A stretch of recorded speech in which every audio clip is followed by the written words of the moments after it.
The opinions expressed in the video you are about to see are solely those of BoatTest.com and its test captain. Today I'm on the Cruisers Yachts 48 Cantius. It's an all-new design, and you know, it's got a great layout, nice salon features, but as a professional captain and an owner-operator, I'm more concerned with the operational aspects. So today, we're going to take a look at the engine compartment. For BoatTest.com, I'm Captain Steve. The engine compartment is accessed by a hatch in the center of the cockpit that you can get to pretty easily just by removing the snap-in carpet. 2 gas assist struts will assist you in opening the hatch and keeping it open.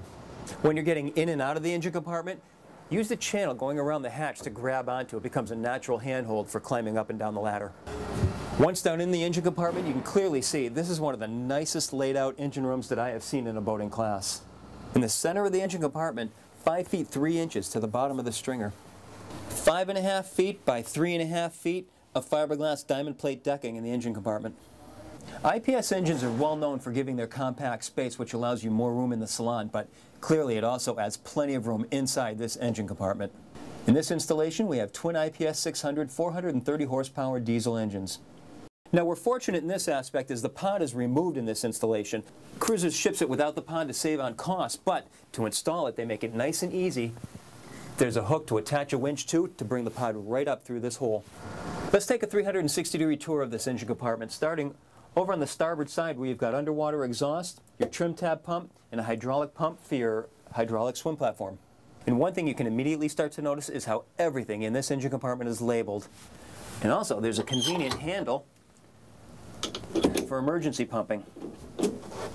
Notice how there's a channel around the engine room hatch to direct water to this discharge, which is hosed down into this main manifold with a lot of other drains going into it, so you only have one through-hole fitting for overboard drains. This drain manifold is repeated over on the port side. Just above, you have your engine room blowers. The soundproofing is 1.5 inches thick. Moving forward, we've got our air conditioner and heater pump and our starboard engine starting battery. Now notice how even a small pump like this is mounted on rubber mounts to reduce sound. What is typically the worst access point in an engine room, I've got 4 feet 7 inches of headroom, and on the side of this panel there's room where I can stand up and stretch out and walk the full length of this engine. Your engine starting battery switch is off to the side right next to a massive automatic discharge fire extinguisher. Cruisers has bundled all their wiring together and run it along 2 channels on the forward bulkhead of the engine room. The 2 fuel tanks are center mounted, so there's no uneven distribution of weight as you start running down fuel. There's a combined 346 gallons, and I'm here to tell you I have never seen such a nicely laid out and labeled fuel system ever. All of the crossovers for however you want to drain fuel from each tank is labeled out nice and neatly.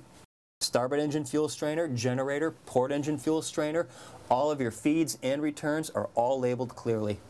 To the left of the fuel system, you have a charging system for both the port and starboard house batteries. Just below, a reversal oil change system for the port, starboard, and the generator. And notice the discharge line is nice and neatly coiled around. You just take it out of position and run it into a 5-gallon bucket. Here you have your main distribution panel for both your port and starboard engines and your accessories. All the way against the port bulkhead, you've got 3 house batteries and an engine start battery for the port engine. The silver is your hot water heater, and just abaft is the shore power cord with an automatic retrieval system. And here's the back side of your city water inlet, your freshwater washdown, coaxial for your TV reception, and lighting. Here's your cockpit shower. All the way to the aft end of the engine compartment, we've got a 15.5 Kohler generator system, and there's a reason for every installation. Here you've got a nearly vertical ladder giving you access to the engine compartment so that you can open this hatch to give you access to the generator itself. And notice there's a fire extinguisher discharge port at the hatch. Below the generator is your engine room bilge pump, and you can clearly see the through-hole fitting for the raw water intake. That's our look at a very nice engine room layout on the 48 Cantius by Cruisers Yachts. For BoatTest.com, I'm Captain Steve. We'll see you on the water.